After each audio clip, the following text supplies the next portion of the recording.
Bon dia a tothom. Buenos días a todos y a todas. Good morning, everyone.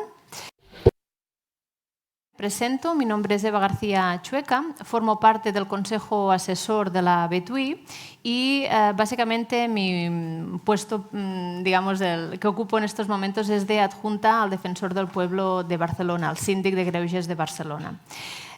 Continuamos la mañana de hoy con una sesión donde vamos a hablar de una idea que ha adquirido una importancia significativa a escala mundial, como es la ciudad de los 15 minutos. Esta es una propuesta que pretende contribuir de manera muy clara hacia el avance de las políticas del tiempo, unas políticas del tiempo más justas, más saludables, pero que también tiene la capacidad de tener un gran impacto en materia de sostenibilidad.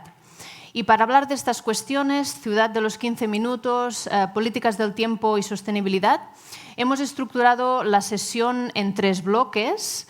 Estaba prevista también unas breves palabras de bienvenida por parte de Laura Pérez. Laura Pérez es la teniente de alcalde de Derechos Sociales del Ayuntamiento de Barcelona, pero la excusamos porque ha tenido que ausentarse de manera imprevista, con lo cual no vamos a contar con su presencia. Y, por lo tanto, os explico brevemente de qué manera hemos estructurado esta sesión. Iniciaremos un primer bloque para hablar de la relación entre políticas del tiempo y sostenibilidad y para ello contamos con las 2 invitadas que me acompañan ahora aquí en el escenario. Ellas son Yayo Herrero y Charo Morán. Forman parte de la cooperativa Garúa y nos hablarán en detalle de su última publicación conjunta. La tenéis disponible al final de la sala, es este libro, este dossier, titulado Tiempo para la vida, una reflexión contextualizada en la ciudad sostenible. Este dossier es el número 17 de una colección titulada Dossiers del Temps, Dossiers del Tiempo, que edita y coordina el Ayuntamiento de Barcelona. Después de su intervención vamos a tener un breve turno de palabras y a continuación nos acompañará Adrien Comenges de la plataforma Mobiliscope. Mobiliscope es una herramienta de geovisualización que permite cuantificar los datos de movilidad de las personas en varias ciudades del mundo, en Francia, en Canadá, en varios países de la región latinoamericana. Y con Adrien vamos a entrar al análisis de la importancia de disponer de datos objetivos, datos cuantificables que permitan informar las políticas del tiempo. Esta será la segunda parte de la sesión y Adrien nos acompañará online. Y por último vamos a tener un último bloque, un tercer bloque, que nos servirá para conocer de cerca diferentes experiencias en varios municipios que han tratado de implementar políticas del tiempo relacionadas con la movilidad urbana. Y lo haremos con 3 invitadas internacionales, que de hecho algunas de ellas ya las hemos podido escuchar en la sesión anterior. Natalia Fidel, que es diputada de la Cámara Legislativa de la Ciudad Autónoma de Buenos Aires. Diana Parra, subsecretaria del Cuidado y Políticas de Igualdad de la Alcaldía Mayor de Bogotá. Y Noemí Alfi, del Ayuntamiento de Bolzano. Y también se sumará una invitada local, Mariona Cunill, ingeniera del Área Metropolitana de Barcelona. Pues bien, esta es un poco la propuesta de estructura que hacemos y sin más dilación le paso ya la palabra a Yayo y a Charo para hablarnos de esta publicación que os invito a coger del final de la sala. Charo y Yayo, cuando queráis. Bueno, muy buenos días a todos y a todas. Lo primero que querríamos agradecer es muchísimo al Ayuntamiento de Barcelona por la invitación que nos hizo a participar en este dossier, que la verdad hemos disfrutado muchísimo haciendo y del cual nosotras también hemos aprendido un montón, ¿no? Lo que vamos a hacer va a ser presentaros muy someramente pues el marco analítico y teórico del que partía el trabajo y luego algunas de las líneas de cómo se ha distribuido. El dossier lo tenéis atrás, lo podéis coger todas aquellas que queráis y a partir de ahí, bueno, pues si se abren diálogos que puedan seguir en el tiempo será magnífico, ¿no? El punto de partida nuestro, a partir del trabajo también pues con Georgina y con Sonia, que es con quien más hemos venido trabajando en la elaboración del dossier, ha sido un punto de partida que estaba centrado en la idea de que existe y vivimos un momento de conflicto grave entre el capital y la vida, ¿no? Digamos que nuestras economías, nuestros modelos económicos basados en el crecimiento permanente de absolutamente todo, de la extracción, de la llamada producción, también de la generación de residuos, choca frontalmente con los límites biofísicos del planeta, pero choca también frontalmente con los tiempos limitados y con las vidas vulnerables y necesitadas de lo que somos como especie y como ser vivo y como seres humanos, ¿no? Existe un conflicto motivado fundamentalmente por unas dinámicas que se han venido dando, sobre todo en los últimos decenios, de forma intensa también los últimos 2 siglos, pero insisto, los últimos decenios, ¿no? En primer lugar, lo que hemos llamado la gran aceleración.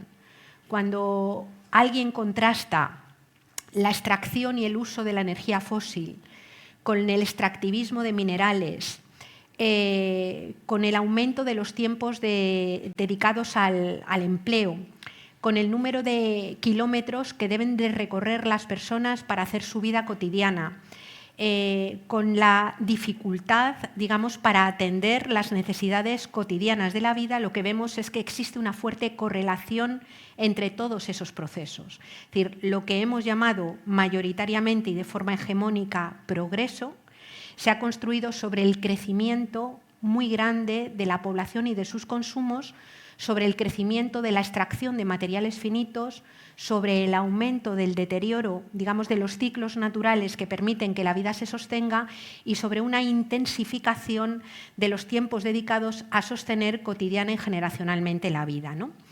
Esa situación ha provocado y tiene un sesgo que hay que considerarlo interseccionalmente, pero tiene un fuerte sesgo de género. Digamos que tenemos sociedades en donde mayoritariamente mujeres viven hambrientas de tiempo, donde mayoritariamente mujeres tienen que atender las diferentes dimensiones de la vida, las que tienen que ver con el trabajo productivo, pero también con eso que hemos llamado el trabajo reproductivo, que es atender las condiciones físicas y no físicas que es preciso atender para que la vida humana simplemente se pueda dar, digamos, materialmente y se pueda dar de una forma, digamos, no precaria, ¿no? Las condiciones en las que se desarrolla el trabajo, lo que llamamos trabajo, que viene a ser mayoritariamente el empleo y muchas veces no entra dentro de la consideración de trabajo todas esas tareas que hay que hacer para sostener la existencia y no se pueden dejar de hacer.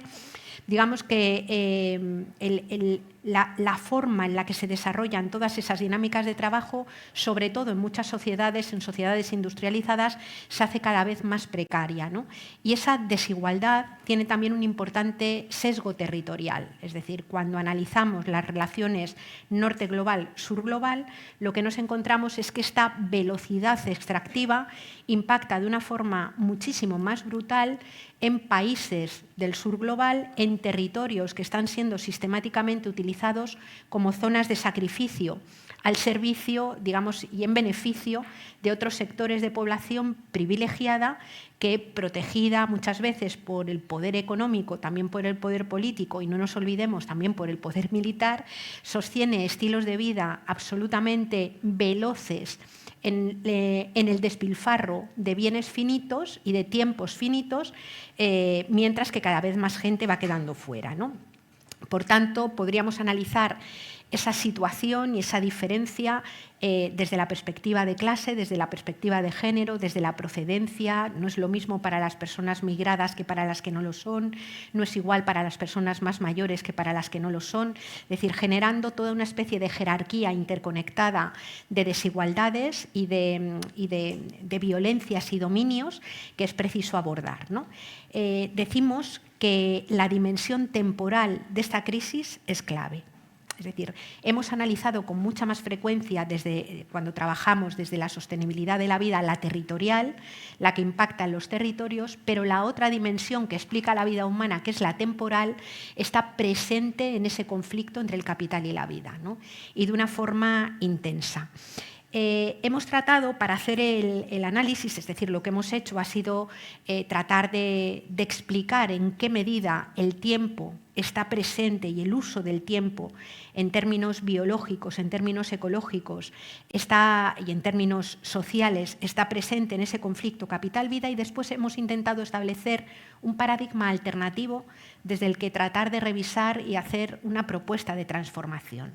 Y ese es el paradigma que hemos denominado de la sostenibilidad de la vida. Vamos, que no es que lo hayamos denominado nosotras y Elena, sino que es un paradigma que ya existe y que es deudor de las miradas de los feminismos comunitarios y decoloniales, es deudor de la economía feminista y es deudor de la ecología política. Y de todo eso es de lo que hemos bebido, ¿no? ¿En qué consiste ese paradigma de la sostenibilidad de la vida? Pues básicamente en reconocer que la vida humana es radicalmente codependiente porque se inserta en una trama de la vida sin la cual no puede existir.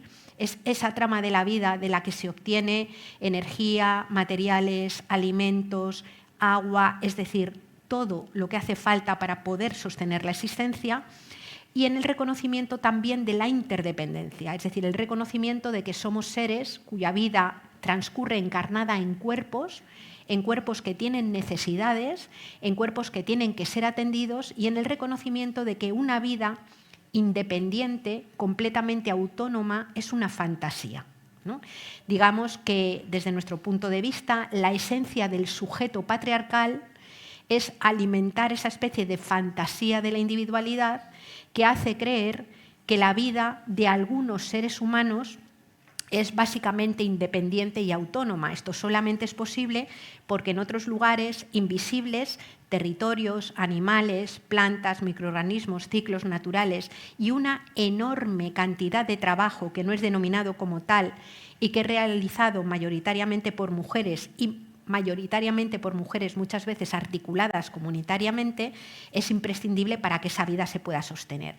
Cuando nos reconocemos como seres ecodependientes y sujetos a los límites físicos de la Tierra y nos reconocemos como seres interdependientes, uno a uno, absolutamente inviables y por tanto necesitados de comunidad que atienda las necesidades de las personas, el asunto es que tenemos que reconocer que cada vida nacida no constituye en modo alguno una certeza, es una posibilidad. Y lo que hace que una vida posible se transforme en una vida cierta es que se dé en esas redes que interactúan con los bienes de la tierra, que interactúan entre personas y que utilizan y se acoplan, digamos, a los ritmos, a las velocidades y a los tiempos posibles para que la vida sea sostenida. Por eso hablábamos de tiempos para la vida, ¿no? Reconociendo que quizás la organización social hegemónica y mayoritaria en este momento no está acoplada de los tiempos necesarios para sostener vidas, y no cualquier tipo de vidas, sino decimos vidas que sean dignas, vidas que sean decentes, vidas que se vivan bien, ¿no? El paradigma de la sostenibilidad de la vida, por tanto, lo único que hace es plantear que necesitamos políticas, culturas y economías, decimos, que pongan la vida en el centro. Y con poner la vida en el centro, como ya lo dice todo el mundo, conviene señalar que con poner la vida en el centro nos referimos a sociedades que sitúan la satisfacción de las necesidades para todas las personas desde la consciencia de que vivimos en un planeta, en este momento, translimitado, en un planeta en cambio climático, en un planeta con una buena parte de la energía y de los materiales parcialmente agotada, en un planeta que va a tener que aprender sí o sí, como dato, a vivir globalmente con menos recursos extraídos de la Tierra y en donde, por tanto, la distribución y la asignación de los tiempos para sostener la vida se transforma en una cuestión de justicia clave. Porque de no abordar políticas de tiempo, lo que puede suceder es que mayoritariamente aquellas personas que históricamente han sostenido la vida se vean todavía más sobrecargadas a la hora de hacerlo. Y me estoy refiriendo fundamentalmente a las mujeres, ¿no?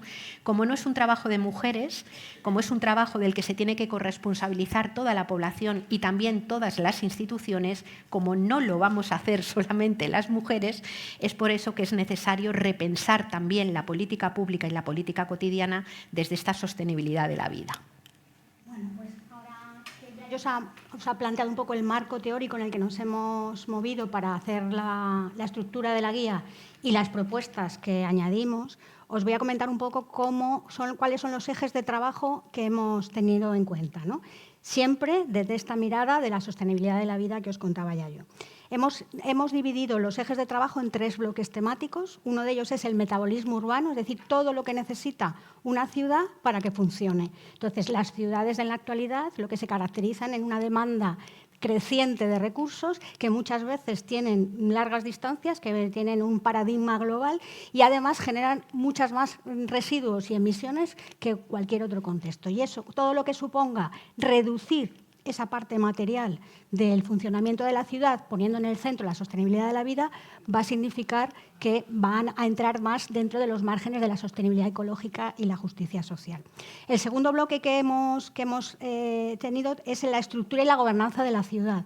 Las ciudades, el urbanismo de las ciudades, por ejemplo, o cómo se estructura una ciudad, cómo se estructura el transporte, tiene mucho que ver con los tiempos de la vida y bien lo sabemos, cuando vivimos en una gran ciudad invertimos grandes tiempos en desplazamientos, los cuidados se hacen complicadísimos cuando tienes una madre en la otra punta de la ciudad, los niños no sé cómo, la parte de ocio, la parte laboral, la parte, etcétera, ¿no?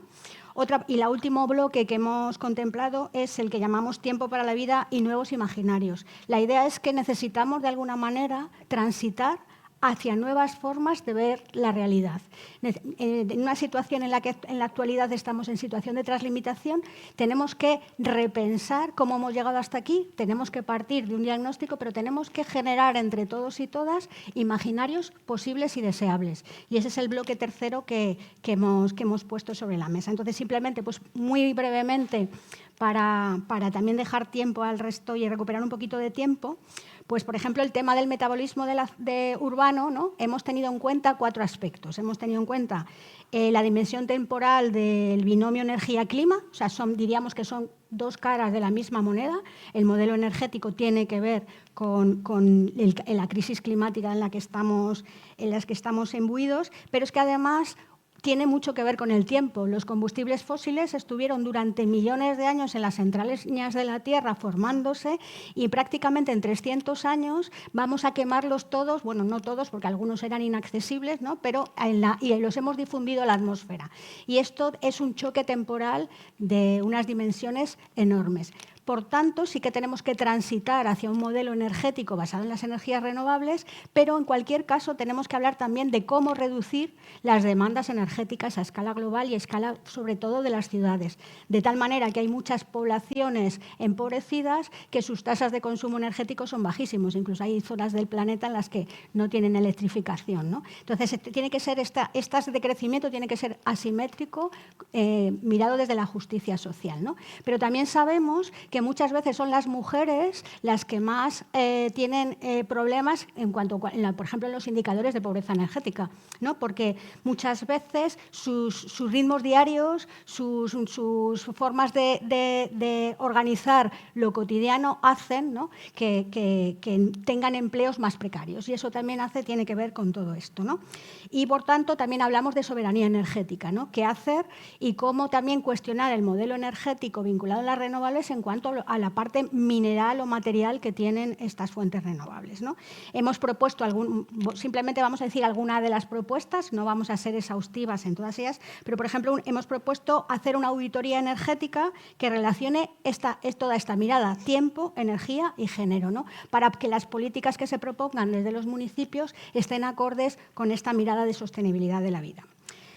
Otro de los aspectos es los ritmos del agua, ¿no? El agua es un elemento fundamental para la vida, como bien sabemos, y aunque a priori es un recurso renovable, pues las tasas crecientes de consumo y las velocidades de consumo hacen que de alguna manera el ciclo del agua esté trastocado. Y en mayor medida en las ciudades, en la medida que hay una serie de consumos directos e indirectos, solamente el 20% del agua dulce, que además es escasa en el planeta, se utiliza directamente. La mayoría del agua se pierde.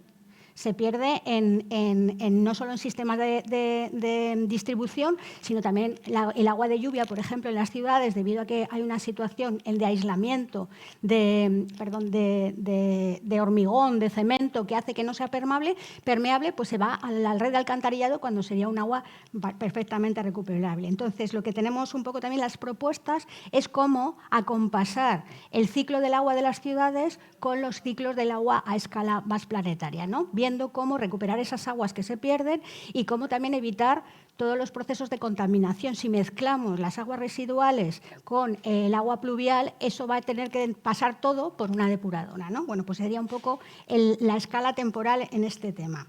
Otro tema fundamental de la ciudad es los alimentos, ¿no? La producción alimentaria que llega a la ciudad, ¿no? Sabemos que la prisa va en contra de una alimentación saludable. Es decir, cuando no tenemos tiempo para comprar los productos de una forma adecuada, frescos, para procesarlos en casa, para tener esos momentos de hacer de lentitud, eso tiene que ver con las dietas más diríamos, de comprar productos procesados, etc.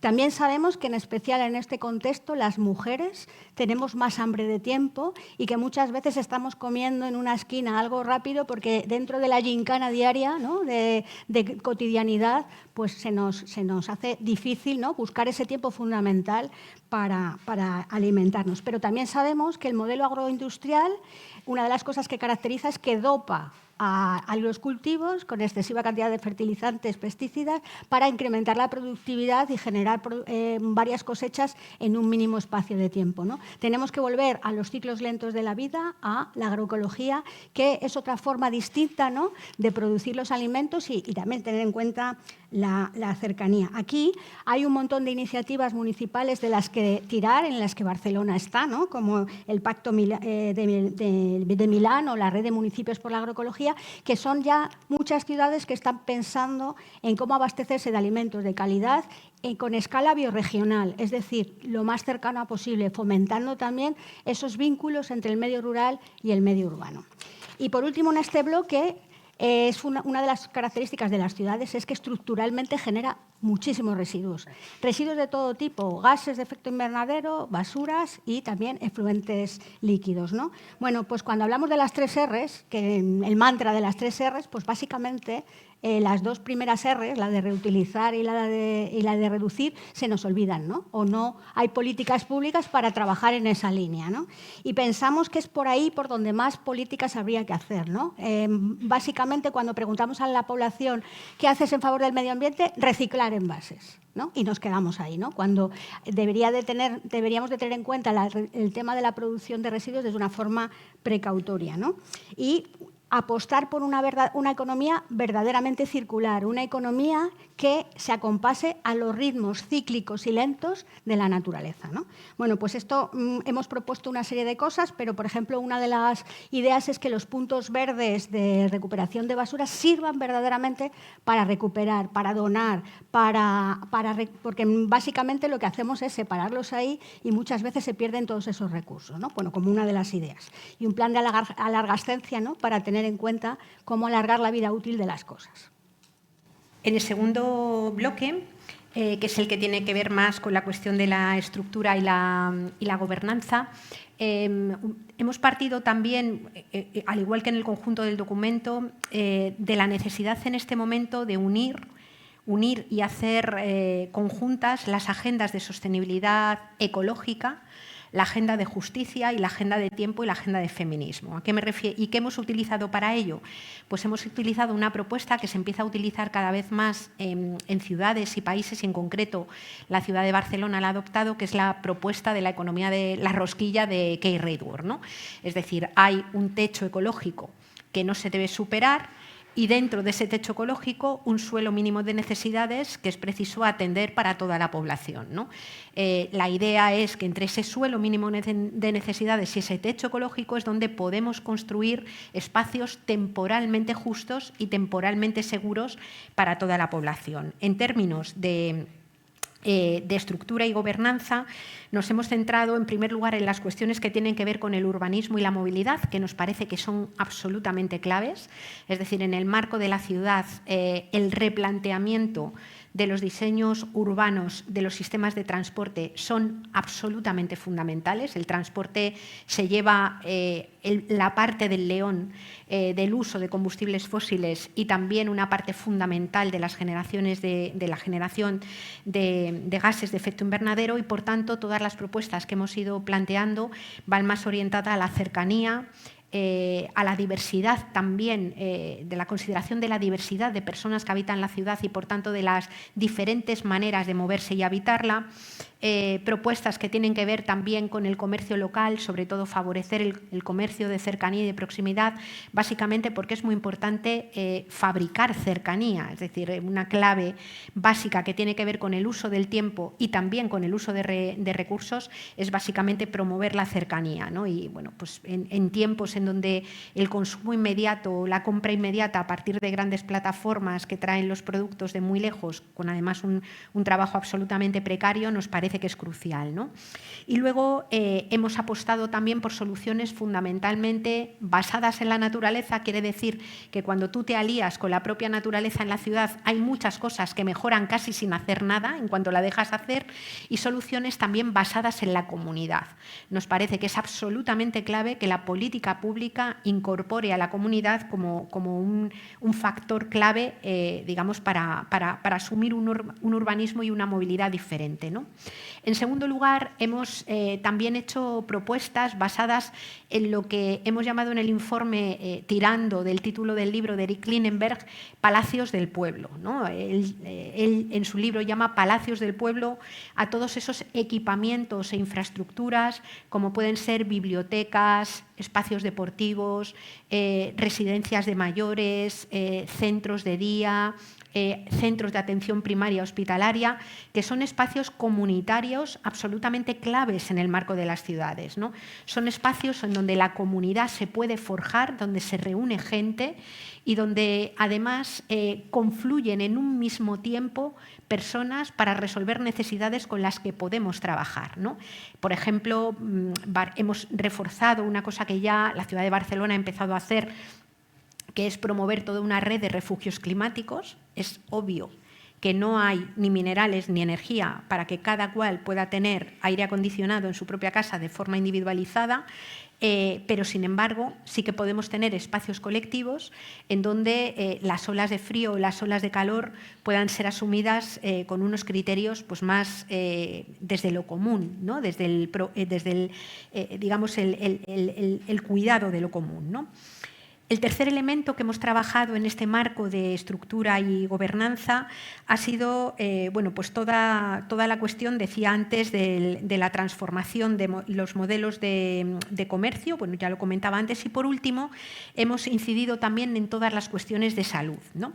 De salud ambiental, entender que la salud de los ecosistemas va de la mano con la salud pública y con la salud de cada una de las personas. Es decir, el reloj biológico, junto con el reloj social y el reloj, digamos, ecológico de ecosistemas, es algo que va totalmente de la mano y que, por tanto, hay que actuar en las tres dimensiones, ¿no?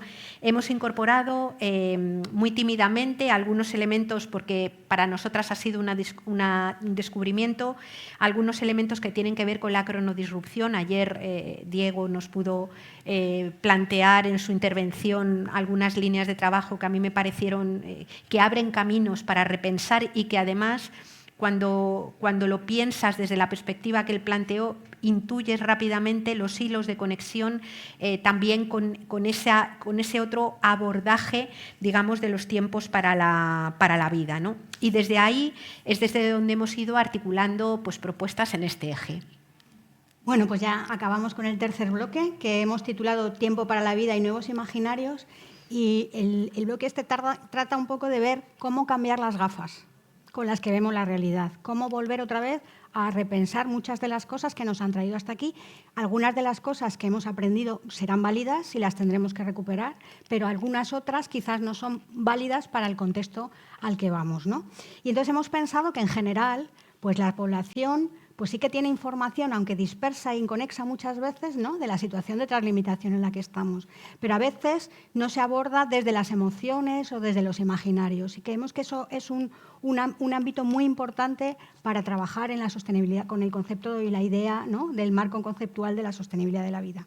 Hemos propuesto tres ejes de trabajo dentro de esta idea. Uno es a trabajar nuevas narrativas y producciones culturales, es decir, vamos a trascender del marco cultural distópico que nos llega muchas veces de que parece que el fin del mundo es lo único posible, y vamos a trabajar dentro del marco más de las ecotopías entendidas como un proceso de un recorrido para una hoja de ruta hacia donde queremos ir, y en ese lado nos vienen un montón de ideas y de propuestas que vienen desde las narrativas, otras narrativas distintas y mucho más empoderadoras, que tengan en cuenta, por ejemplo, lo que también ya yo comentaba de la economía feminista, la economía los ecofeminismos y un montón de disciplinas para trabajar conjuntamente con estas nuevas narrativas, ¿no?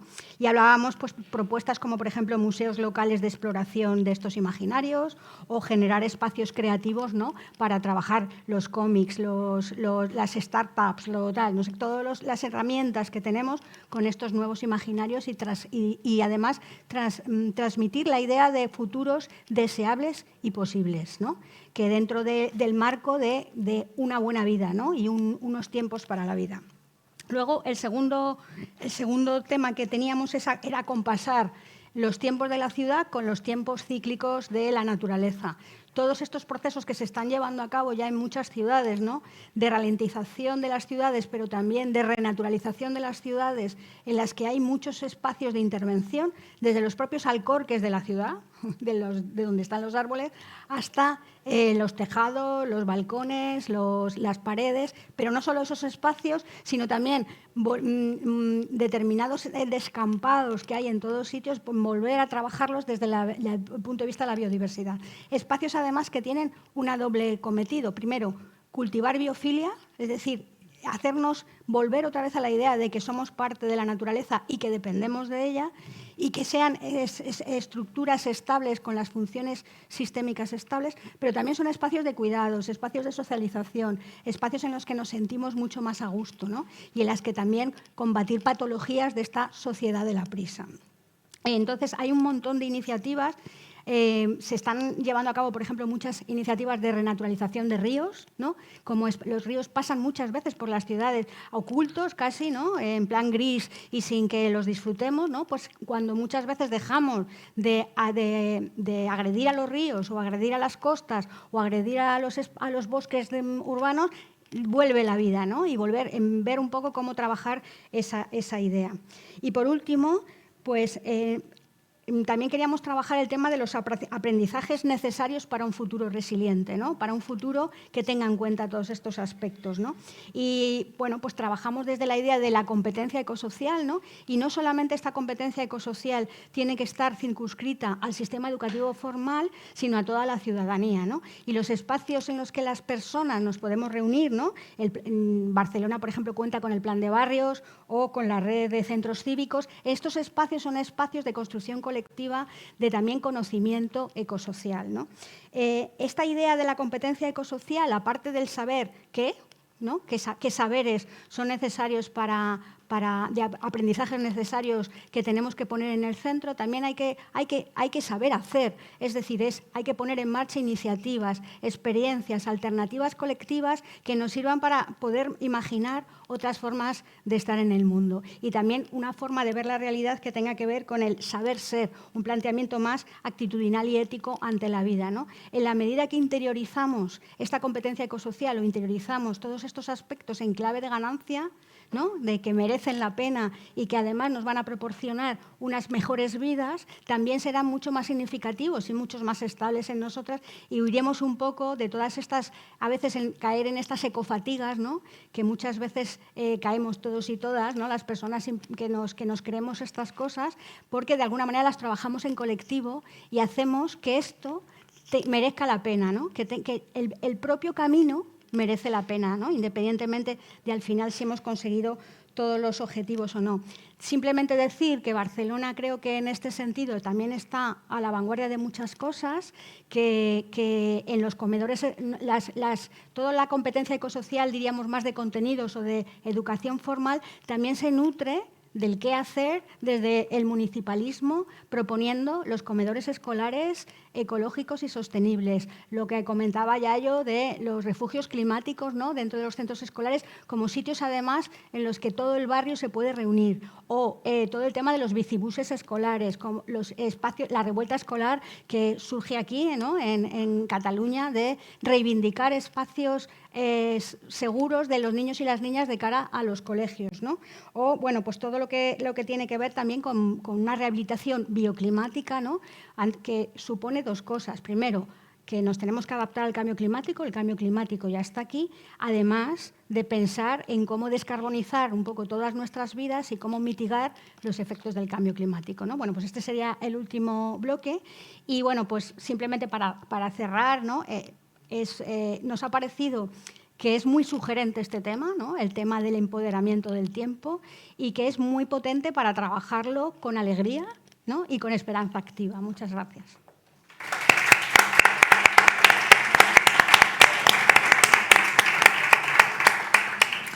Muchas gracias, Yayo y Charo. Yo creo que hemos quedado fascinados y fascinadas con vuestra charla y que al salir de aquí vamos a correr a leer este dossier. Felicidades, por lo tanto, por vuestro trabajo y también felicidades al Ayuntamiento por estar detrás de este tipo de iniciativas y por estar, como decías, ¿no?, a la vanguardia de estos cambios. Vamos a abrir un turno de palabras breve. Un par de preguntas vamos a coger ahora. En todo caso, si hay más, al final de la sesión seguimos, pero permitidme que recupere algunas de vuestras ideas tan sugerentes. Habéis hablado de ese conflicto entre el capital y la vida, un conflicto que parte de este extractivismo material y temporal que nos domina, que domina nuestra contemporaneidad, esa idea hegemónica del progreso y esa imposición de un tiempo lineal, cuando en realidad hay varios tiempos en la vida, la necesidad de una mirada interseccional y de que tomemos conciencia de esas desigualdades que existen territorialmente, por lo tanto, entre el norte y el sur, esta propuesta que lanzáis de un paradigma de la sostenibilidad de la vida que parte de una mirada feminista y también, muy importante, decolonial, ese rechazo a la fantasía de la individualidad, que no deja de ser una entelequia porque en realidad la vida está llena de interdependencias y esto es lo que precisamente hace posible esa transición o ese tránsito, mejor dicho, entre la vida posible y la vida cierta. Las políticas del tiempo, precisamente como ese vector clave de la justicia social, la necesidad de avanzar hacia una mayor soberanía energética y esa propuesta o esa idea del metabolismo urbano y que, por lo tanto, tomemos conciencia de estas interdependencias que existen en el ámbito urbano a la hora de diseñar nuestras políticas. Y una idea muy importante con la que quiero finalizar es la necesidad de dejar de lado, ¿no?, este futuro distópico que domina nuestras conciencias y nuestros imaginarios para pensar, ¿no?, en un futuro ecotópico que, por lo tanto, nos dé esperanza y que nos permita tener esta alegría, ¿no?, a la cual ahora hacías referencia. Un par de preguntas para Yayo y para Charo por parte de las personas que estáis en el público, también de las personas que nos acompañáis online. ¿Quién desea intervenir?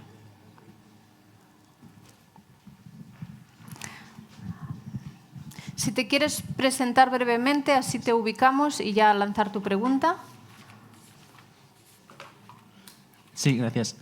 Soy Marc de la B2I. Quería preguntaros, al escucharos y al leer un poco el dossier por encima, luego me lo leeré más, me resonaba mucho lo que proponíais con la idea, por ejemplo, de economía del donut y tal. Entonces, ¿cómo creéis que podría relacionarse el tiempo con estos nuevos conceptos de pensar la ciudad o el campo, los municipios, ¿no?, y entendiendo estos dos factores?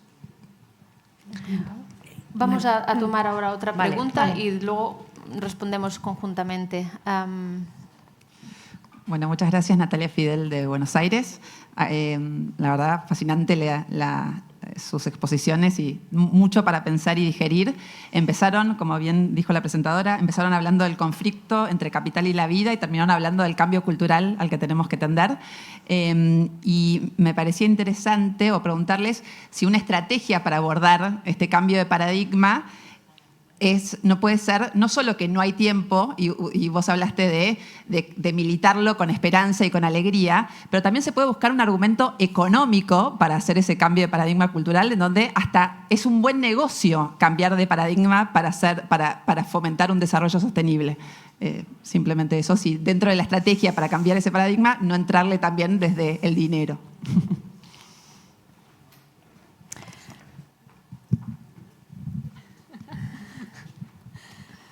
Diana Parra, desde Bogotá. Hay un punto que ustedes tocan que a mí me parece muy interesante, es el alimentar las ciudades, ¿no? Y lo mencionaba hace un instante, el tema de los residuos.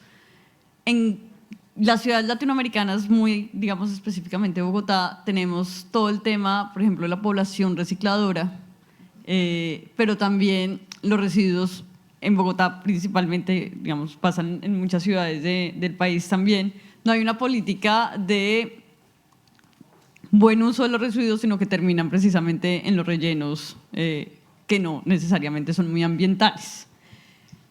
Ahí, digamos, me surge mucho la duda, y haciendo el cruce de género, ambiente y, por supuesto, tiempo, nosotros venimos pensándonos, por ejemplo, cómo trabajar con la población recicladora, sobre todo con las mujeres recicladoras que efectivamente tienen que hacer reciclaje, pero por el otro lado todos los temas de trabajo de cuidado no remunerado.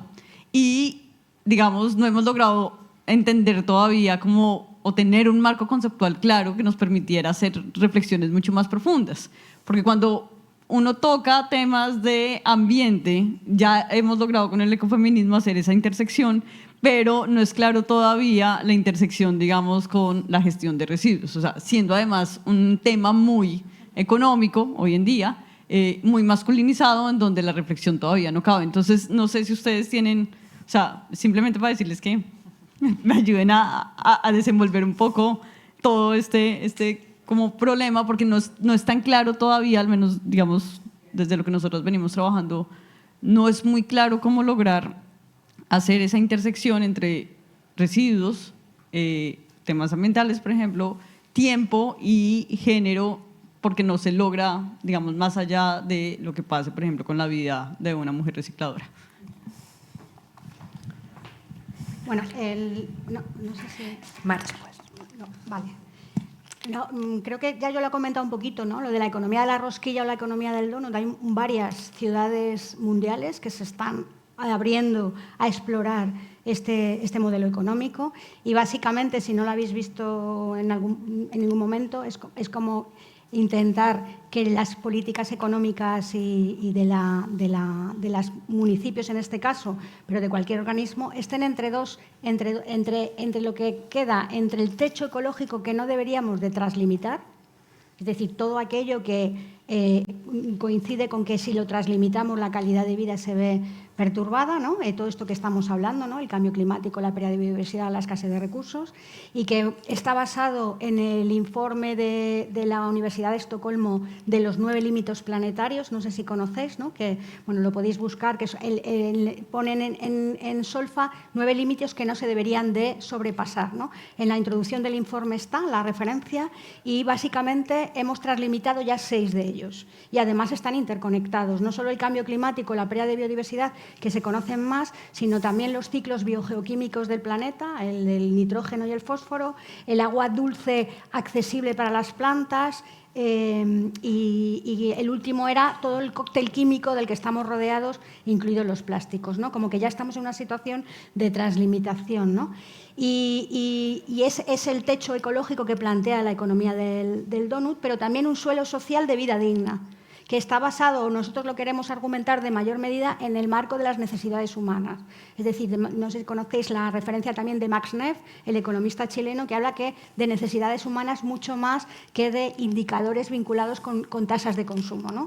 Como qué necesitamos para una buena vida según los contextos ecológicos y sociales en los que nos tenemos que desarrollar, ¿no? Teniendo en cuenta esos límites ecológicos. Yo, a ver, añadir un poco en la línea de lo que tú señalabas, qué relación tiene el donut con la cuestión del tiempo. Claro, es que toda esa translimitación en el techo ambiental que dibuja Kay Ridworth es un problema de tiempo. Es un problema de velocidad en la extracción, de velocidad en la generación de residuos, de velocidad. Es esa gran aceleración de la que hablaba yo en el principio de la introducción. Es decir, la crisis ecológica fundamentalmente es un encontronazo temporal entre los ritmos de los ciclos naturales, que son cíclicos y lentos en términos humanos, ¿no? Y los tiempos con los que la economía globalizada, mundializada y capitalista, esto es importante decirlo porque no es la única forma de economía que hay en el mundo. En el mundo hay otras muchas economías campesinas, la de los pueblos originarios, la propia economía doméstica también dentro de nuestros lugares que tiene otros paradigmas totalmente distintos, ¿no? Entonces, desde nuestro punto de vista, el donut de Ridworth encaja fenomenal para poder abordar políticas de tiempo.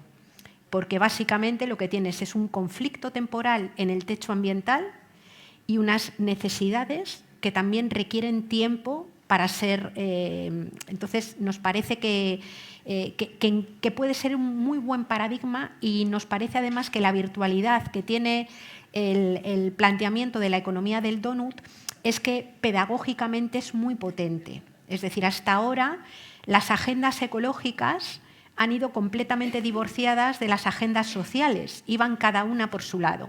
Y en este momento, como suelen decir algunos por ahí, más que nunca es necesario abordar a la vez cómo va a llegar la gente a fin de mes y cómo vamos a detener, digamos, el fin del mundo, en el mismo marco, ¿no? En el mismo proyecto.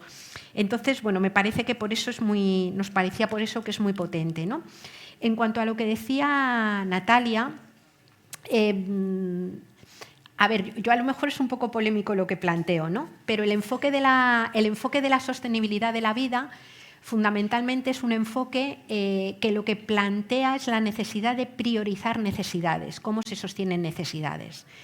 En este momento tenemos unos modelos económicos que no todo ello, hay redes de economía social y solidaria que yo creo que hay que potenciar al máximo posible, pero la economía grande, el paradigma de las grandes empresas, es un paradigma económico que se ha desentendido de las responsabilidades. Es decir, para una gran empresa, mayoritariamente, el objetivo central es ganar dinero y en realidad lo que suceda sobre las necesidades de las personas, incluso a veces de sus propias trabajadoras, pues les importa bastante poco, ¿no? Entonces, creo que podemos avanzar planteando cómo todas estas cuestiones que tienen que ver con la política de tiempo y la sostenibilidad de la vida pueden ser muy compatibles con modelos económicos, por ejemplo, los de la economía social y solidaria, que están centrados en la satisfacción de las necesidades, pero me temo que vamos a tener que entender que este tipo de planteamientos choca frontalmente con una forma de entender la economía que es la causante de los problemas que atravesamos, ¿no? Entonces, desde mi punto de vista, a veces conjugar el discurso de no, pero aquí va a ganar todo el mundo, en el fondo es engañar un poco, porque el que todo el mundo pueda ganar implica impepinablemente en este momento poner límites a algunos excesos, a muchos excesos, digamos, en las tasas de ganancia del capital o en la acumulación o en el extractivismo, que de no ser detenidos lo que significa es que las posibilidades de vida buena para una parte muy significativa de la población del planeta sea una quimera, ¿no? Entonces, bueno, por ahí un poco lo veo, ¿no? También apuntar que muchas veces las soluciones, las falsas soluciones que vienen desde esas iniciativas que vinculan, ¿no?, las grandes empresas que van a tener también tasas de beneficio, son soluciones de capitalismo verde. Y estas soluciones de capitalismo verde ni van al origen de los problemas desde el punto de vista ambiental, suelen ser más bien soluciones de final de tubería y tecnológicas, con una carga material y energética también bestial, no universalizables. O sea, tenemos que entender que todo aquello que no es universalizable es un privilegio. Y si un coche eléctrico no es universalizable, es un privilegio. Y si en el actual modelo económico no comer carne todos los días es un privilegio. Entonces, no digo que nos estemos fustigando todo el día, pero hay que ser conscientes de todo lo que no es universalizable. Y creo que las soluciones no van a venir tanto, como dice Yayo, del campo de la gran empresa, como en el caldo de las iniciativas ciudadanas y propuestas, ¿no?, desde las políticas públicas implicadas en todos estos procesos que de alguna manera tengan en cuenta estas cosas. Y luego ya por último, ¿puedo? 2 minutos. Sí. Si quieres comentamos después. Yo conozco alguna iniciativa súper interesante que vincula la economía social y solidaria con los feminismos y con el trabajo de las mujeres, y creo que en el reciclaje hay un campo grande, ¿no? Digamos que la historia de las mujeres vinculadas a la economía doméstica, no porque seamos mejores para hacerlo, sino porque el patriarcado ha obligado a que estén más vinculadas a la economía doméstica, es una historia también de aprendizaje de hacer durar las cosas, de aprovecharlas al máximo posible, como pasa también en las culturas campesinas. Entonces, hay una especie de predisposición social por los bagajes y aprendizajes que hemos hecho las mujeres ligadas a la sostenibilidad cotidiana y generacional de la vida, que hacen que, por ejemplo, el cooperativismo o el tema del hacer durar las cosas, el reciclaje y el aprovechamiento estén muy vinculados a la propia práctica y a los propios aprendizajes que han hecho muchas mujeres, ¿no? Entonces, a mí me parece que es un tema que efectivamente liga el ritmo de uso de las cosas, el cómo hacer una especie de minería urbana para volver a sacar recursos de donde no hay. Y creo además que eso sí que sería un campo de desarrollo de empleo importante, un empleo socialmente necesario, ¿no? Es decir, el empleo de aprender a separar las cosas. Hay mucha gente trabajando en eso que llaman minería urbana y volver a considerar los residuos como un proyecto, por ejemplo, que a mí me encantó en Andalucía, que lo pusieron en marcha compañeros nuestros. Era un proyecto que se llamaba Tu basura vale un huevo, haciendo un juego de palabras, y lo que se hacía era montaron un gallinero a las afueras y la gente llevaba basura orgánica, es decir, que era la comida de las gallinas, y por cada ciertos kilos de basura orgánica que llevaban, se llevaban huevos, ¿no? Entonces, como que hay elementos como interesantes para poder trabajar esto. Si quieres, luego podemos compartir un poco más para no comernos ahora más tiempo. Muy bien, Yayo, Charo, muchísimas gracias. Nada, un aplauso para ellas. Y ahora daremos inicio a ese segundo bloque de la sesión que os comentaba antes, con una intervención online. A nivel técnico, no sé si está todo listo, pero invitaría a las personas que están en el equipo técnico de poner en pantalla a nuestro próximo ponente. Él es Adrián Comenges, no sé muy bien cómo lo pronuncias, Adrián, pero en cualquier caso, bienvenido, disculpa la demora y la palabra es tuya, cuando quieras. Hola, bon dia. Moltes gràcies per invitar-me. Faré una presentació d'una aplicació que es diu el Mobiliscope. I començaré per compartir la meva pantalla així. El Mobiliscope és una aplicació online, és un projecte que està dirigit per Julie Vallée, i tots sentim que no podem estar aquí a Barcelona amb vosaltres, però faré jo aquesta presentació online i espero que us interessarà. L'àmbit del que parlaré és més reduït del que acabem de sentir, però ara començo. Parlaré de mobilitat quotidiana, i quan parlem de mobilitat quotidiana moltes vegades ens interessem els vincles, és a dir, els desplaçaments individuals o els fluxos entre orígens i destinacions. Però hi ha una altra manera d'analitzar la mobilitat, que és a nivell de presència, i es considera la mobilitat com a variació temporal de la presència. Aquí tenim un exemple d'aquest tipus d'enfocament. El que veieu aquí són els departaments francesos i estan representats amb una tècnica cartogràfica que consisteix en fer cada polígon de cada regió. Adrián, disculpa que et talli. Sí? No podem veure la teva pantalla. La pots compartir de nou a veure si aconseguim acompanyar-te? Vale. Ara sí, ara sí. Gràcies. Vale, per tant, el que deia és que l'enfocament nostre és de considerar la mobilitat quotidiana no com un conjunt de vincles o de desplaçaments o de fluxos, sinó com a variació temporal de la presència. I aquí us ensenyo dos exemples. El primer, per tant, aquí són els departaments francesos. Cada polígon està representat en proporció a la població. Per això la geometria és així, és formada. Al mes de novembre tenim la població present cada mes a cada departament i no la població resident. I aquí és l'interès d'aquest estudi.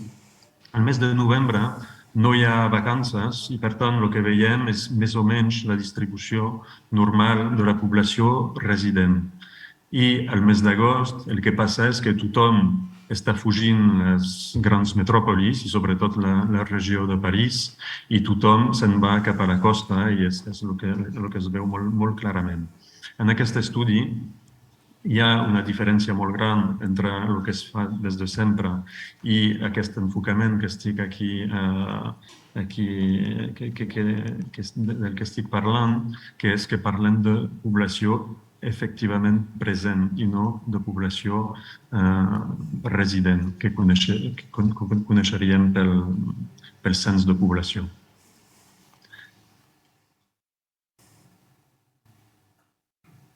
En la història dels estudis de mobilitat i de transport, aquest enfocament sembla molt original, però de fet és tan antic com l'enfocament clàssic de desplaçaments i fluxos. Aquí ensenyo un mapa d'un article americà i el que veieu aquí és el mapa de la ciutat de Detroit, em sembla, sí, de Detroit, a tres moments, a les 4 del matí, que és el mapa a l'esquerra, a les 3 de la tarda i a les 6 de la tarda. I, clar, el raonament és el mateix. La població realment present a les 4 del matí és més o menys la mateixa que la població resident. Però a les 3 de la tarda es veu com el centre de la ciutat s'està omplint, sobretot en una ciutat americana que té el seu Central Business District, i després a les 6 de la tarda es comença a buidar un altre cop fins a la nit, on es torna a aconseguir la població, que és més o menys la població resident. Per tant, aquest enfocament és original, però no és nou, existeix des de sempre, és a dir, és tan antic com l'enfocament clàssic. Amb el mobiliscop és això que fem, és a dir, provem de quantificar la població present a cada hora del dia als barris i municipis de les ciutats que analitzem. I podem quantificar la població present a cada hora segons el seu perfil social, segons el seu lloc de residència, les seves activitats, els seus mitjans de transport. I també tenim una altra pregunta, que és de quantificar els nivells de segregació social. Perquè sabem moltes coses sobre la segregació social, hi ha molts estudis, recerques en sociologia, en geografia, però tot el que sabem sobre la segregació social és la segregació a l'espai residencial, amb el domicili de les persones. I el que volíem saber nosaltres és aquesta segregació social que existeix a l'espai de residència, com evoluciona al llarg del dia. I això vol dir, és la pregunta de quin és l'efecte de la mobilitat sobre la segregació, si té tendència a barrejar els grups socials o si els segrega encara més de lo que estan en l'espai de residència. Per tant, són aquestes preguntes que ens interessen amb el Mobiliscope.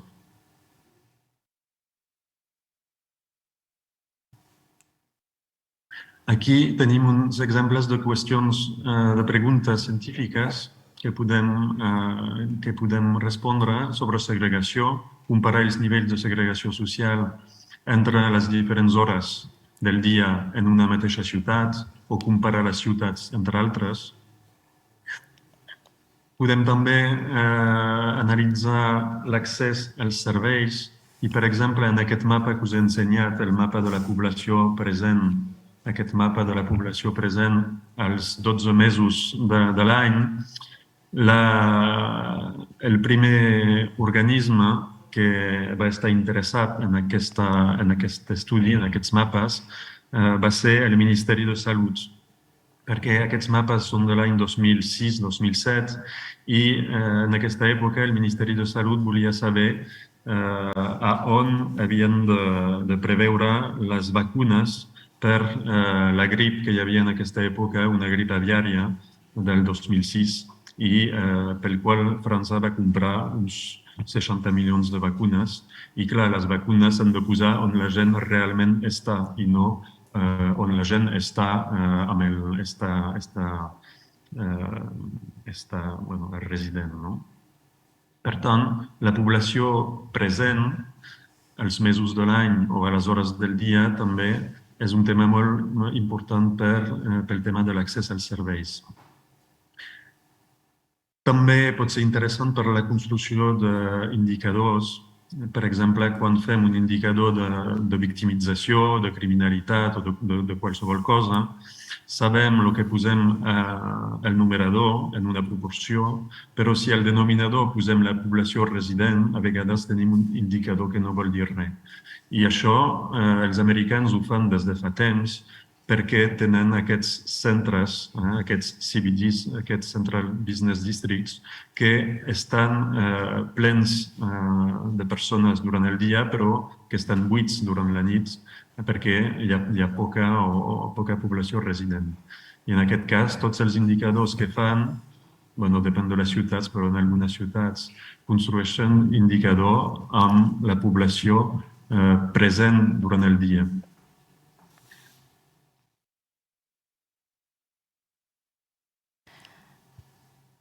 Adrián.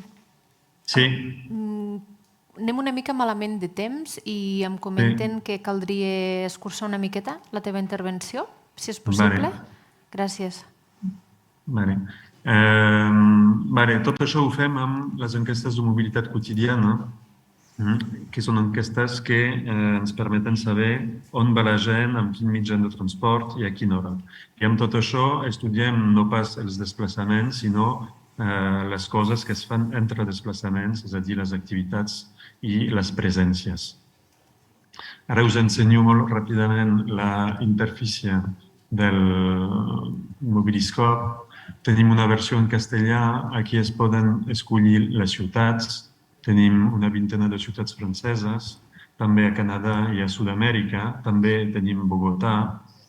I ara us ensenyo ràpidament un exemple sobre París, que és la primera ciutat que vam implementar.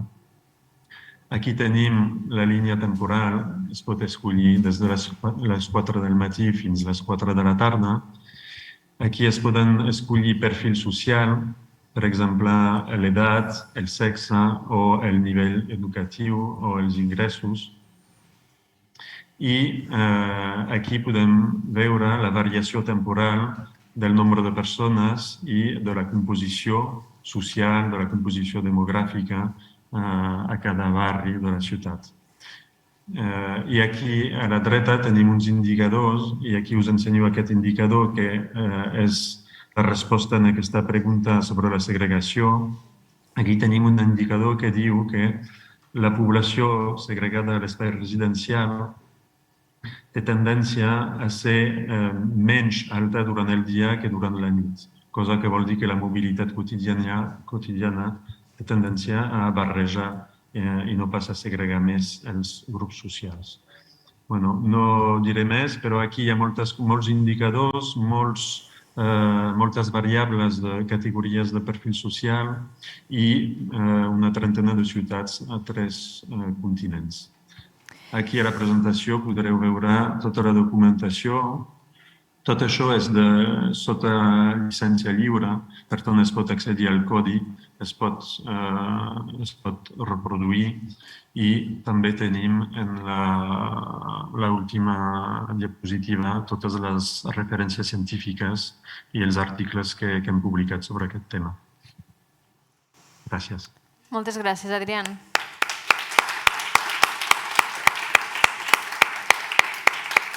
Gràcies i disculpa de nou la demora i el fet que t'hàgim hagut de tallar una miqueta.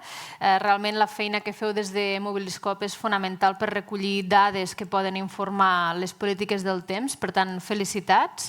Y como decía antes, la tercera parte de la sesión va a ser un espacio para compartir experiencias de buenas prácticas en varias ciudades y para ello vamos a contar con la participación de Natalia Fidel, a la que invito a que se suba a la tarima, diputada de la Cámara Legislativa de la Ciudad Autónoma de Buenos Aires, Diana Parra, subsecretaria de Cuidado y Políticas de Igualdad de la Alcaldía Mayor de Bogotá, Noemi Alfi, del Ayuntamiento de Bolzano, y la Mariona Cunill, del Área Metropolitana de Barcelona. Natalia, cuando quieras, os voy a pedir brevedad. Disculpadme por este papel antipático. Estaba por aquí lo de pasar las diapositivas. Gracias. Pues Natalia, cuando quieras. Bueno, rápidamente. Este estaba ya. Bueno, muchas gracias. Buenas tardes a todos. La última intervención, la última espacio de reflexión y discusión antes de ir a almorzar. Rápidamente los traslado en el espacio, no en el tiempo, a la Ciudad de Buenos Aires. La ciudad, simplemente para caracterizar un poco cuál es la unidad de análisis o desde dónde hablo. La Ciudad de Buenos Aires es una ciudad de 3 millones de habitantes que tiene la particularidad que duplica su población durante el día. No sé si hay muchas ciudades en el mundo que tienen esa particularidad y está dentro de una región metropolitana en donde se movilizan 15 millones de personas diariamente en el territorio. Entonces, el tema que nos compete hoy, que tiene que ver con la planificación urbana y la movilidad sustentable, es algo en este contexto, por supuesto, que muy estratégico. Aquí no voy a entrar en todos los ejes, pero sí contarles que el jefe de gobierno de la Ciudad de Buenos Aires ya en el 2016 marcó un norte, un rumbo que tenía que ver con definir la Ciudad de Buenos Aires como una ciudad a escala humana, que no es otra cosa que poner a la persona en el centro de la escena y trabajar o priorizar todas aquellas políticas que tengan que ver con la movilización y con la accesibilidad. Y, por supuesto, esto va de la mano con un plan de movilidad sustentable, porque justamente tener un plan sostenible o un plan de movilidad sustentable lo que hace es devolverle a los ciudadanos tiempo para que lo puedan utilizar en aquellas cosas que les gusten. Y aquí tengo algunos ejemplos donde básicamente lo que les quería traer es que se trabajó en un plan de movilidad sustentable para que en las horas pico en los subtes, los subterráneos de la ciudad, haya solamente 3 minutos de demora en promedio. Se trabajó en carriles exclusivos. Ustedes saben que en la Ciudad de Buenos Aires hay muchos colectivos, entonces se desarrolló el Metrobús, gracias a los cuales se desarrollaron carriles exclusivos para que los autobuses pasen por ahí y eso permitió reducir los tiempos de traslado en un 40%. ¿Sí? Antes era de 40 minutos y ahora es de 17 minutos. Y por supuesto, bueno, luego se hizo también el Paseo del Bajo, que eso hizo disminuir el 75% del tiempo de los camiones que pasaban del norte al sur de la ciudad sin tener que pasar por la ciudad, y eso sí significó una reducción del tiempo del 60%, de 60 minutos a 7 minutos en lo que hace a los grandes camiones. Y por supuesto que se fomentó los usos de medios más sustentables y amigables con el medio ambiente, como son las bicicletas, y hoy en la Ciudad de Buenos Aires por día tiene 500.000 de bicicletas de uso, con una red de ciclovías muy extendida de 300 kilómetros. Pero a la vez de una ciudad de los 15 minutos, a la vez de tener un plan de movilidad sustentable, también tiene que tener un plan de centralidades barriales o de descentralización de los servicios públicos, porque los ciudadanos no solo tienen que movilizarse rápidamente, sino que también tienen que tener la posibilidad de acceder a los servicios públicos y realizar trámites muy cerca de sus casas. Y así es como tanto los centros de salud de la Ciudad de Buenos Aires como las escuelas, donde por supuesto hubo mucho trabajo para aumentar las vacantes en el sur de la ciudad, donde había faltantes, se trabajó en eso, en que los trámites puedan desarrollarse dentro de las 15 comunas, donde haya oferta de salud y educación en los distintos barrios de la ciudad. Y lo último es un mapa del cuidado que fue un resultado de la encuesta del uso del tiempo, donde allí se pone toda la oferta que hay de los cuidados, tanto para la primera infancia, para las personas mayores, para las personas con discapacidad y además los cursos de capacitación que hay para las personas cuidadoras para que puedan ser certificadas como personas cuidadoras para atender lo que ya se habló tanto en este congreso, que es la pobreza del tiempo de las mujeres. Aquí decir que también hubo una evolución, luego de esa planificación de la ciudad a escala humana o la ciudad cercana, la ciudad de los 15 minutos, en donde entre el 2022 y 2023 los propios planes de gobiernos estuvieron, estos 5 ejes tienen que ver con los 5 ejes de desarrollo sostenible de los Objetivos de Desarrollo Sostenible, pero los propios planes de gobierno están definidos en función de tiempo y esto lo traigo a colación donde no voy a mencionar cada uno, pero desde los días que hay, los 192 días de clases, hasta poder tener red de bienestar integral a 15 minutos de tu hogar, hace a el cambio cultural en donde los propios ciudadanos se empoderan y pueden empezar también a ejercer su derecho al tiempo y a tener estos servicios de calidad cerca de sus hogares. Un minuto más, 2 minutos más, dos filminas más. Esto simplemente lo traje a colación. Este es un proyecto que se desarrolló junto al Programa de Desarrollo de Naciones Unidas, donde lo que quiero mostrar es que no nos quedamos con la foto del 2016 de la encuesta del uso del tiempo, que después en el almuerzo voy a poder desarrollar un poco más, contarles los resultados porque tuvimos muy poco tiempo, sino que también en la película generamos proyectos innovadores como este, que es dentro de un barrio vulnerable de la Ciudad de Buenos Aires, como es el barrio de Rodrigo Bueno. Lo que se hizo es bastante parecido a Mobilescope, se hizo un social mapping de las trayectorias de las mujeres. Ahí vimos, por ejemplo, que el 91% de los traslados tenían alguna cuestión de caminata dentro del barrio, que el 50% de los traslados tenían que ver con la organización del cuidado y se generó 3 instancias. Social mapping de hacia dónde iban esas mujeres, con los miles de trayectos, ¿no? Porque si uno ve el trayecto del hombre va a trabajar y vuelve, el de la mujer tiene como muchas idas y vueltas y con muchas paradas intermedias. Y luego se puso una instancia de encuesta donde esa mujer no solo se le seguía el trayecto, sino que además se le preguntaba cuál fue tu experiencia al hacer este traslado, qué ibas a hacer y luego se hicieron talleres participativos para generar intervenciones específicas en lo que hace a mejorar ese traslado. Por ejemplo, se cambiaron las paradas de los colectivos y también la seguridad de las mujeres, porque ellas expresaban en qué lugares habían sentido inseguridad y, por supuesto, una política en contra del acoso callejero de las mujeres. Para terminar, esto lo puse al principio, pero un poco, si quieren, mi rol aquí como diputada de la Ciudad de Buenos Aires es también dar un mensaje de esperanza, no tan sostenible, pero que es políticamente valioso dar esta argumentación sobre la dimensión política del tiempo, porque si hay algo, por ejemplo, cuando yo les conté que en el año 2020 sancionamos la encuesta del uso del tiempo por ley, eso se votó por unanimidad. Y muchos de los proyectos que ustedes ven ahí, yo soy autora de la ley de encuesta del uso del tiempo, y de muchos de esos proyectos se votaron por unanimidad, porque no hay grieta a la hora de trabajar en lo que algo que me parece que estamos todos de acuerdo, que es cómo fomentamos la corresponsabilidad en las tareas del cuidado, y eso con el régimen cambiar el régimen de licencias familiares y licencias de adopción lo hemos logrado. Y lo interesante con este último punto es que es políticamente beneficioso si ustedes quieren promover estas políticas de tiempo en sus legislaturas o en sus ciudades. Y lo más importante es pensarlo como un ecosistema, no solo como una política aislada que listo, me quedo con la estadística del tiempo y nada más, sino también pensar cómo esto se retroalimenta otras políticas que tienen que ver con los sistemas de indicadores de género, el mapa de cuidados y, bueno, por supuesto, todas las nuevas dimensiones de salud, sostenibilidad que nos están abriendo ustedes aquí en este foro. Así que muchas gracias. Muchas gracias, Natalia. Gracias. Pues vamos a dar un salto, vamos a ir al otro lado del océano para escuchar la experiencia del Área Metropolitana de Barcelona de la mano de Mariona Cunill. Moltes gràcies. Bueno, ara això sortirà sol o què? El equipo técnico tiene preparado el cambio de... Vale. Molt bé. Bé, doncs res, com que tinc 5 minuts, us he vingut a explicar 5 coses, d'acord? Intentaré anar el més ràpid possible i no atabalar-vos molt. Aquesta és una prèvia, val? No compta de les 5. Jo, com us he dit, vinc en representació de l'àrea metropolitana de Barcelona, concretament de l'àrea de mobilitat, transport i sostenibilitat, i aquest és un mapa de l'àrea de la metròpolis de Barcelona.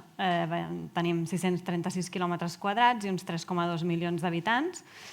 I com veieu en aquesta imatge, és un territori molt divers. Tenim des de ciutats molt compactes a àrees urbanes més disperses. També tenim àrees verdes, boscos i zones agrícoles.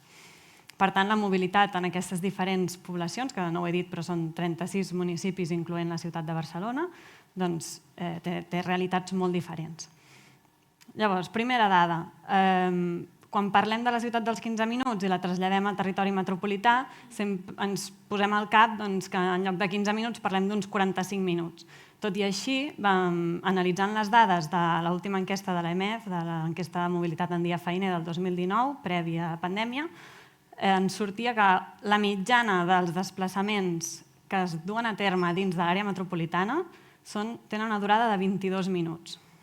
Sí que és veritat que aquí, com veieu en aquestes barres, tenim gent que surt a passejar i que està uns 32 minuts de mitjana, o els desplaçaments per feina i estudis, que seria més la mobilitat obligada, d'uns 26-28 minuts. Però, clar, això és una mitjana, evidentment. Si ens posem a les poblacions més extremes en distància de la ciutat de Barcelona, doncs probablement aquests temps serien més alts. Una altra dada, quan vam comparar aquestes dades que us deia abans amb les de l'enquesta EMF del 2020, en plena pandèmia, on tot es va tancar, doncs el que veiem aquestes barres, si veieu la part més fosca és 2020, la part més clara 2019.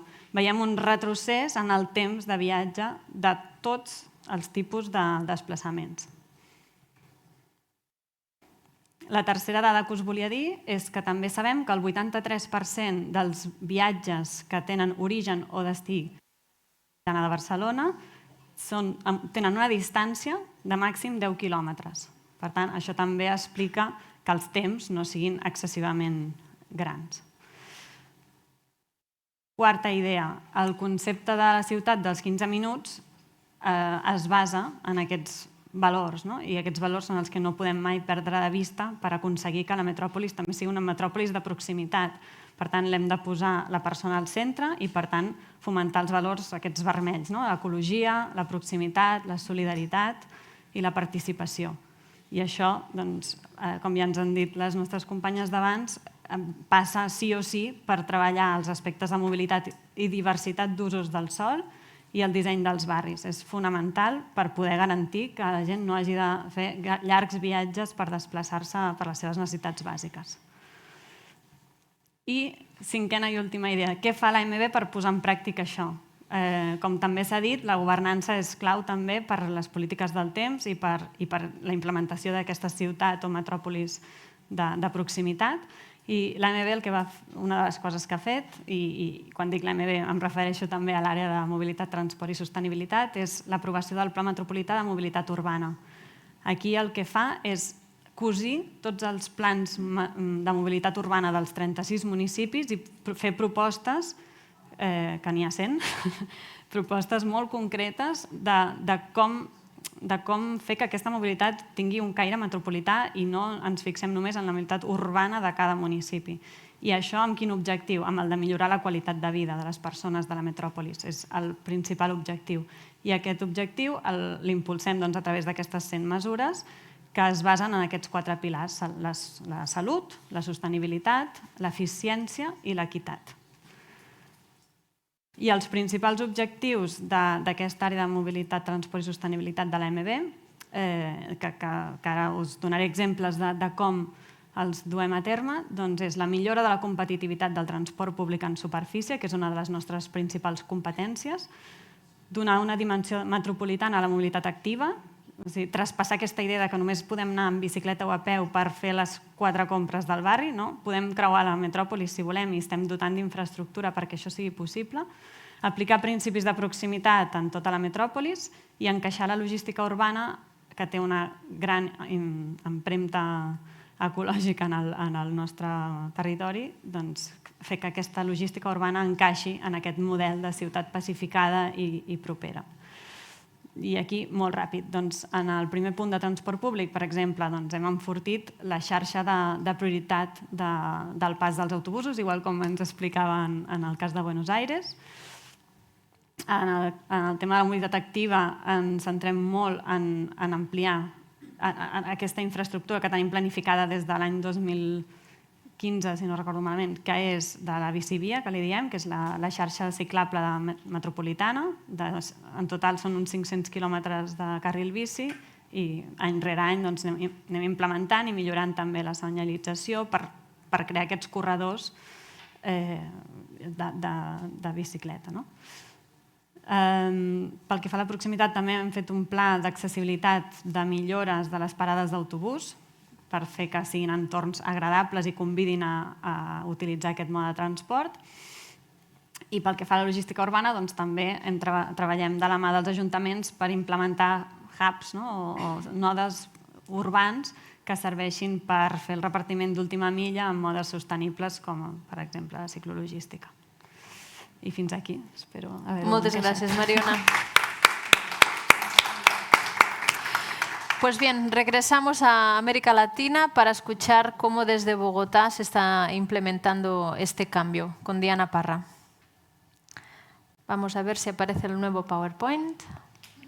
Si hay magia en la pantalla. Ok, listo. Bueno, yo les voy a hablar de nuestro sistema distrital de cuidado, que básicamente, digamos, parte de la pregunta de cómo se está reorganizando una ciudad para las mujeres. Lo primero es contarles que Bogotá tiene 1.775 kilómetros cuadrados de área. No habrán tanto los ojos, eso es grande, pero no es tanto y ya les voy a contar por qué. Que alberga más o menos 7.900.000 personas con una particularidad. Entonces, lo que les decía, de ese 1.700 kilómetros de área cuadrada, solo el 35% es urbano, el 70% es rural.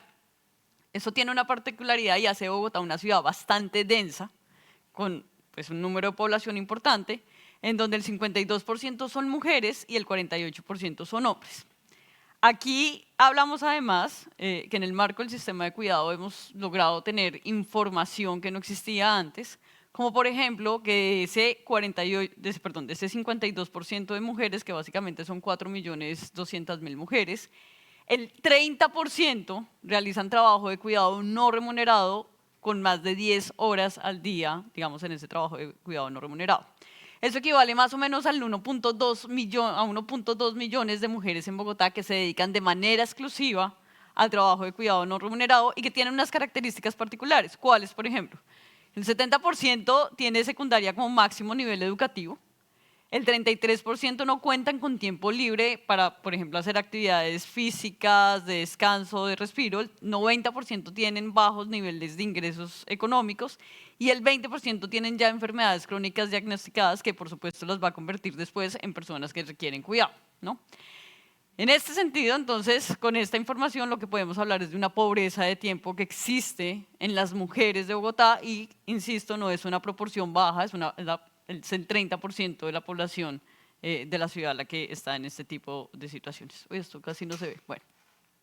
Entonces, ¿qué es el sistema de cuidado? El sistema de cuidado es una red de servicios que se articula de manera corresponsable, y aquí la palabra corresponsabilidad va a ser importante, para poder brindar precisamente tiempo a las mujeres. ¿Quiénes nos articulamos? Nos estamos articulando en la nación, Bogotá, el sector privado o el mercado, también los hogares y por supuesto la comunidad. Y lo que buscamos es entonces darles tiempo a las mujeres para que puedan alcanzar su desarrollo personal, su autocuidado, el bienestar, generar ingresos y por supuesto también participación política.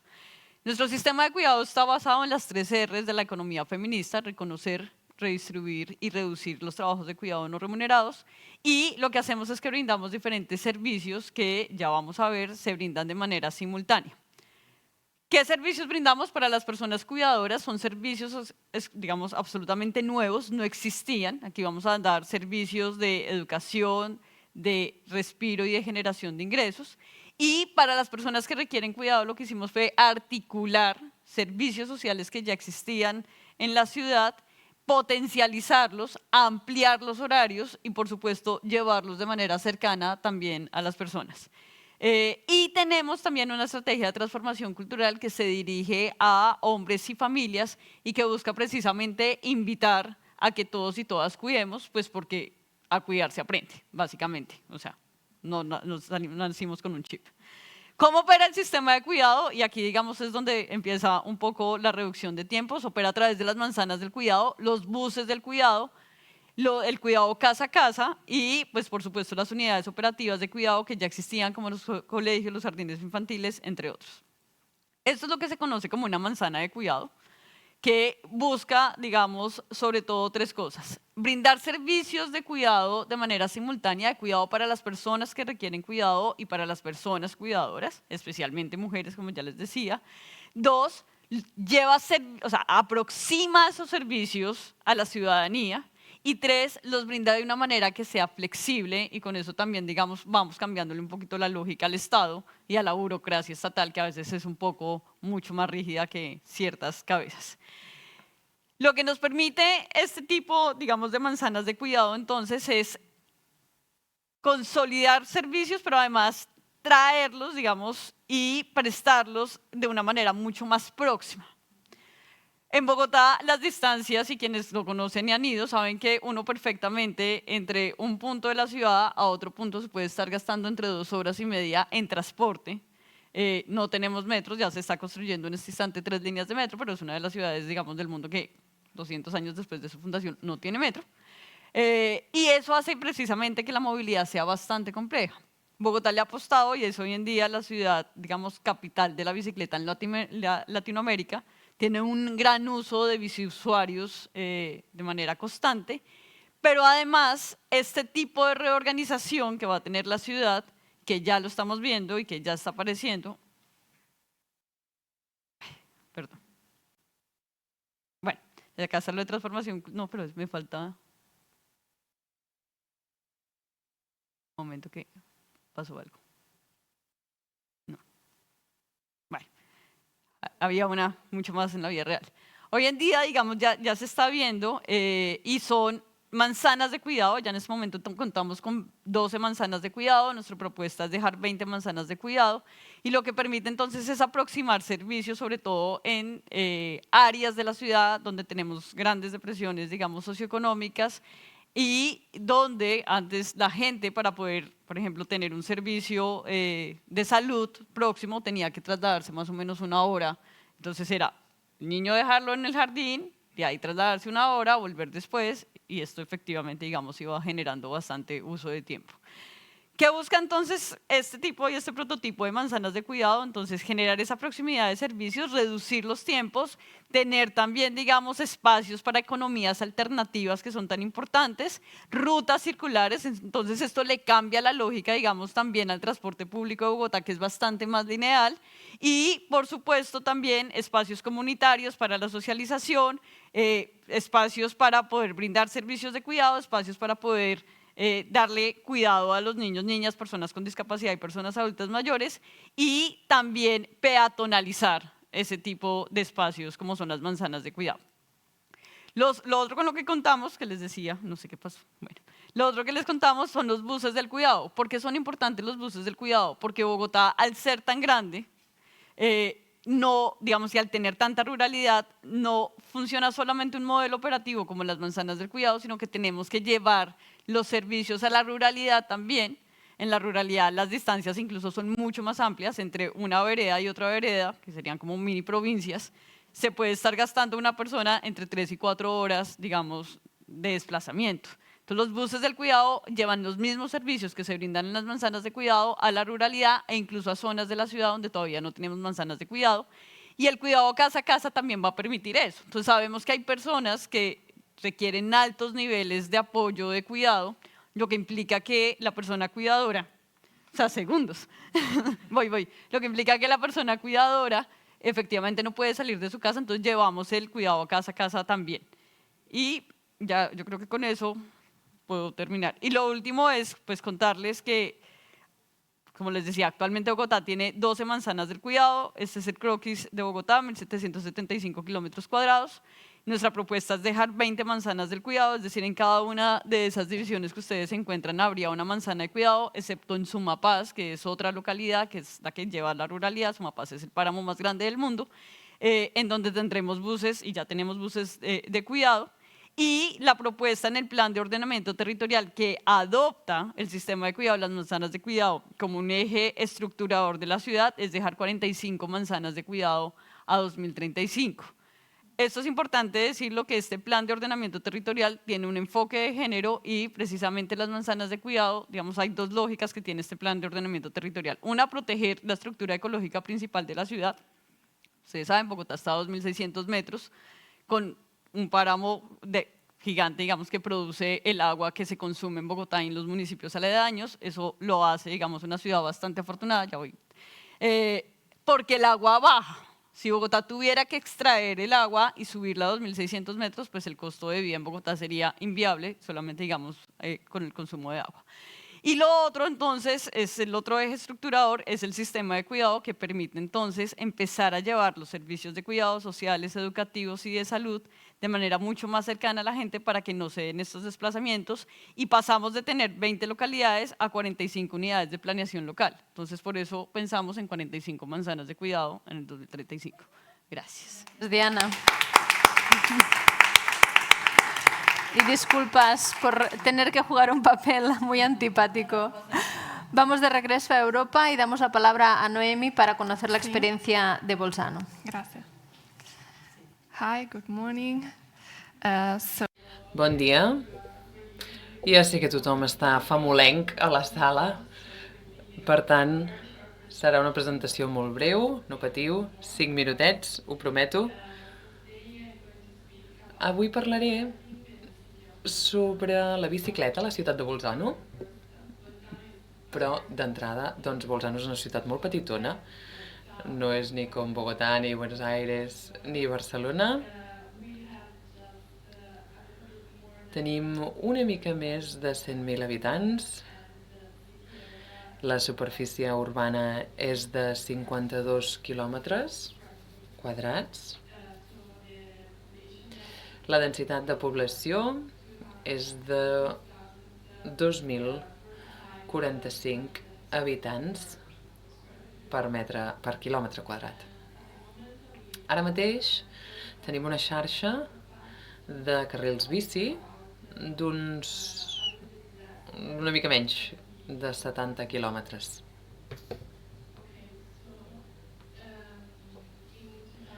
A l'any 2002, quan es va presentar el nou pla de mobilitat en bicicleta, teníem una mitjana de desplaçaments en bicicleta d'un 17%, i l'any passat, el 2021, la mitjana va augmentar fins al 26%.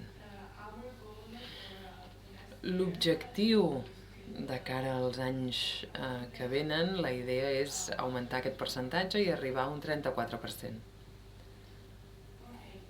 Molt bé.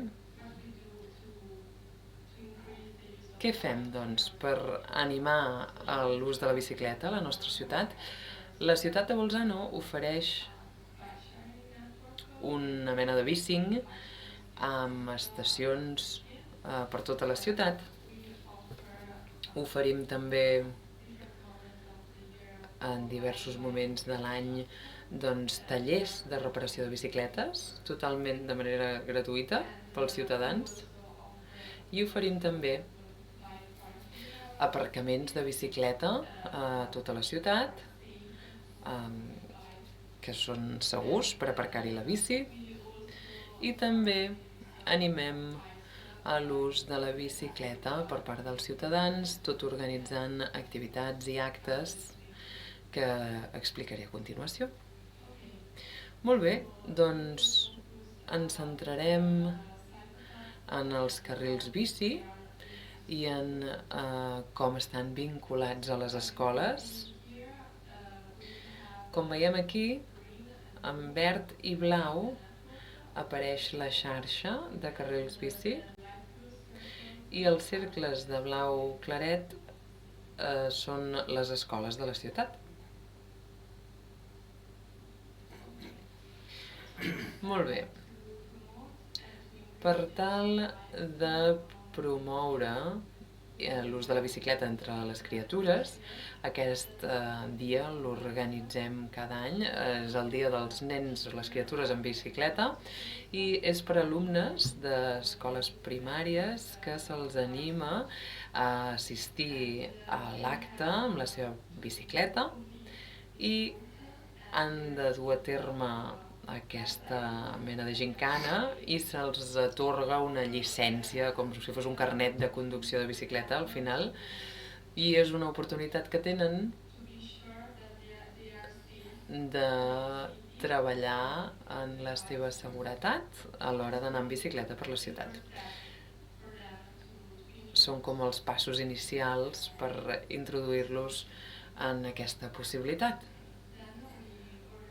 També organitzem anualment un altre acte que en diem el dia de Bolzano en bicicleta.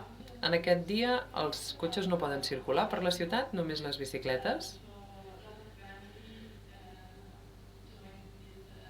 I hi ha moltes famílies que s'apunten a l'esdeveniment i, a més,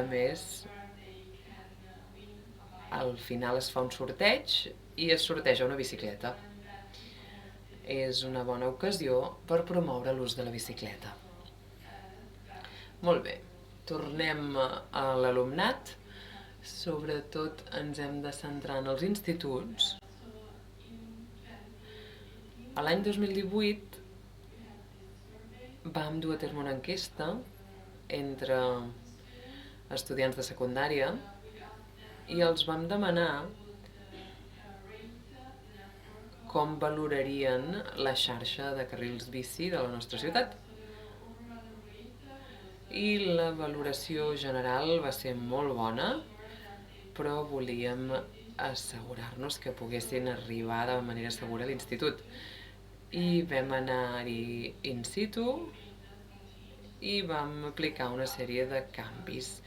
I després de 2018, i de fet entre l'any 2019 i 2020, vam canviar el traçat d'alguns carrers. Aquí tenim un exemple. Aquí tenim la imatge d'un encreuament perillós per les bicicletes.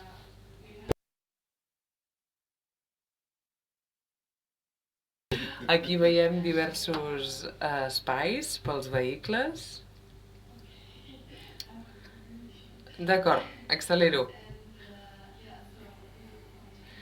Com dic, vam fer canvis al traçat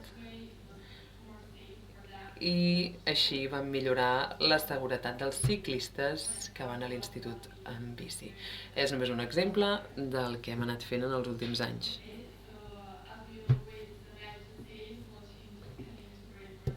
I, òbviament, amb canvis molt petitons es poden millorar molt els resultats, com veiem aquí.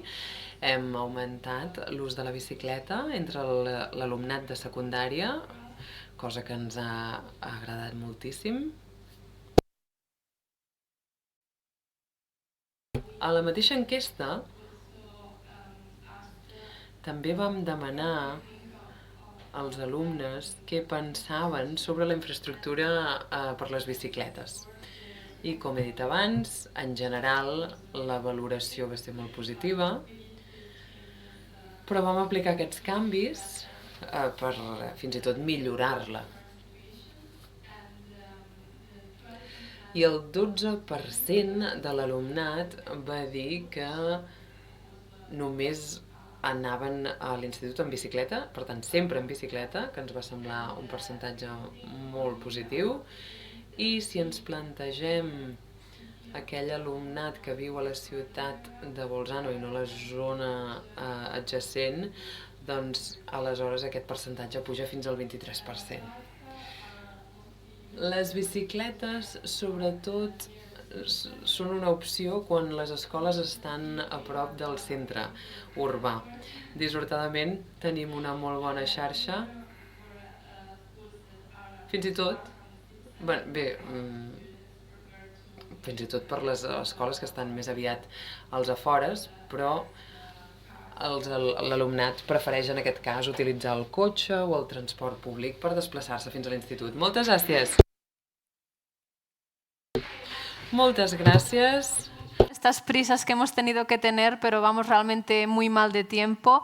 En esta sesión hemos tratado de explicitar y mostrar este vínculo que existe entre políticas del tiempo, sostenibilidad y la ciudad de los 15 minutos y que básicamente hemos visto que se materializa a través de 3 grandes ejes de intervención. El policentrismo urbano, por lo tanto, asegurar que esos equipamientos, servicios, oportunidades de ocupación existen en todos los barrios de la ciudad. Segundo eje de intervención, movilidad sostenible y activa. Y por último, la atención a los cuidados. Con esto lo dejaríamos. Me comentan que iniciamos de nuevo la próxima sesión a las 2:30 y por lo tanto, gracias y hasta luego.